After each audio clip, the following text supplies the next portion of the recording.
বিশমুৰি primary committee বিপ্লৱ দলৰ আণ্ডাৰত আৰু হলথুগাঁও প্ৰাইমাৰী বিপ্লৱ দলৰ আণ্ডাৰত কেইজনমান আপসু ৱাৰ্কাৰ আৰু ইউপিপিএলৰ ৱাৰ্কাৰ আৰু এক্স এনডিএফবি ৱাৰ্কাৰসকলে আমাৰ বিপ্লৱ দলত জইনিং কৰিছে টোটেল 27 জন। খুব ভাল কথা, আমি আদৰি লৈছো। জানক আমি ফিউচাৰত কি কাম কৰিম, কোনটো বিষয় লৈ বেছি গুৰুত্ব দি পেলাই আমি কাম কৰিবলৈ হাতত ল'ম, এইবিলাক কথা মই অলপ জনাই দিছো ইহঁতক।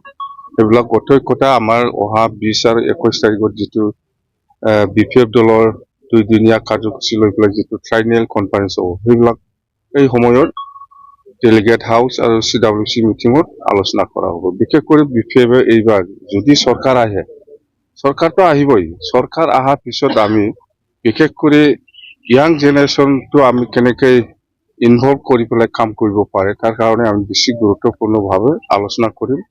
মুঠতে আমি কৈ আছো যে যেহেতু BTCৰ যিটো ভৱিষ্যত এই ইয়াং জেনেৰেশ্যনৰ ওপৰত নিৰ্ভৰ কৰিব, সেইকাৰণে আমি এই সকলক লৈ পেলাই কেনেকৈ আগন্তুক দিনবোৰত BTCত ইনভলভ কৰি পেলাই কাম কৰিব পাৰে, তাৰ কাৰণে আমি চৰ্চা কৰিম বুলি আমি কৈছো। ইতিমধ্যে আমাৰ কিছু প্ৰজেক্ট আমি চিন্তা কৰিছো, এইবিলাক প্ৰজেক্টৰ কথাটো আপোনালোকে নিশ্চয় গম পাই আছে, যেনেবা সেল্ফ এমপ্লয়মেণ্ট, স্কিল ডেভেলপমেণ্ট, এইবিলাক স্কিল ডেভেলপমেণ্ট থ্ৰু দি মানে সেল্ফ এমপ্লয়মেণ্ট কিবাটো আমি কেনেকৈ কৰিব পাৰি, ইয়াৰ কাৰণে আমি বহুত কিবা লগতো আমি যোগাযোগ কৰি আছো। মুঠতে সব মানুহে চাকৰি কৰাটো বা চাকৰি পোৱাটো সম্ভৱ নহয়, সেইকাৰণে আমি বহুত মানে বড়ই হওক, কোনোবা আদিবাসী হওক, বা কোনোবা কোচ ৰাজবংশী হওক, বা নেপালী হওক, বা মুছলিম হওক, বা নাথ যোগী, বা সূত্ৰধৰ,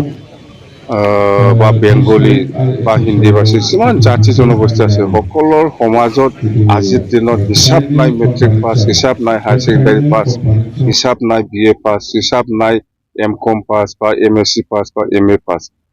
এই ল'ৰা ছোৱালী সকলক আমি কেনেকৈ মানে সেল্ফ এমপ্লয়মেণ্ট কিবাটো আমি দিব পাৰে, তাৰ কাৰণে আমি বেছি গুৰুত্বপূৰ্ণভাৱে আগন্তুক আমাৰ ট্ৰাইনেল কনফাৰেন্সত আমাৰ কথাটো হ'ল কি, যেনিবা প্ৰমোদ বড়োৱে আজিৰ দিনত 5টা বছৰৰ যিটো পইচা ইনষ্টলমেণ্ট, 5 বছৰৰ যিটো টেনৰ পইচা 2020ত পইচাটো সি ব্যৱহাৰ কৰিছে, 21ত ব্যৱহাৰ কৰিছে, 22ত ব্যৱহাৰ কৰিছে, 23ত ব্যৱহাৰ কৰিছে, 24ত ব্যৱহাৰ কৰিছে। 5টা বছৰে পায়, ইয়াতকে বেছিটো পইচা ব্যৱহাৰ কৰিব নোৱাৰে।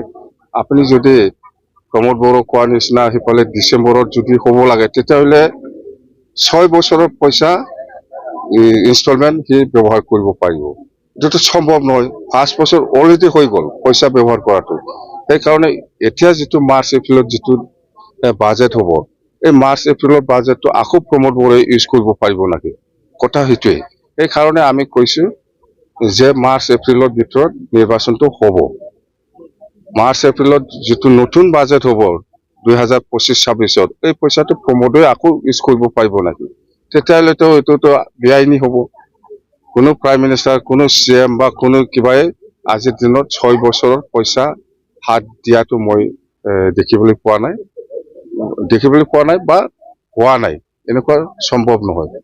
যদি মাৰ্চ এপ্ৰিলত নহয়, প্ৰমোদ বড়োৰ নিচিনা যদি ডিচেম্বৰত হয়, প্ৰমোদ বড়ো কোৱাৰ নিচিনা ডিচেম্বৰত যদি হয়, তেতিয়াহ'লে এই পইচাটো বাজেটত সোমোৱাটো বাদ দিব লাগিব ষ্টেট গভৰ্ণমেণ্ট বা দিল্লীয়ে।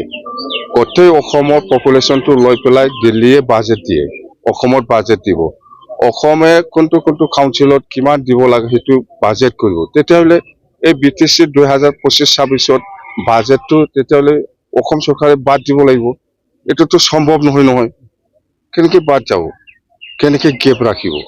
সেইকাৰণে মই কৈ আছো যে মাৰ্চ এপ্ৰিলত হোৱাটো সম্ভাৱনাটো বেছি আৰু হ'ব লাগে। আমি আইনগতভাৱে আমি কৈছো যে 2025ত মাৰ্চ এপ্ৰিলত নিৰ্বাচনটো হ'ব লাগে। যদি নহয়, তেতিয়াহ'লে প্ৰমোদ বড়োৱে BTC 6 বছৰ ৰানিং হ'ব।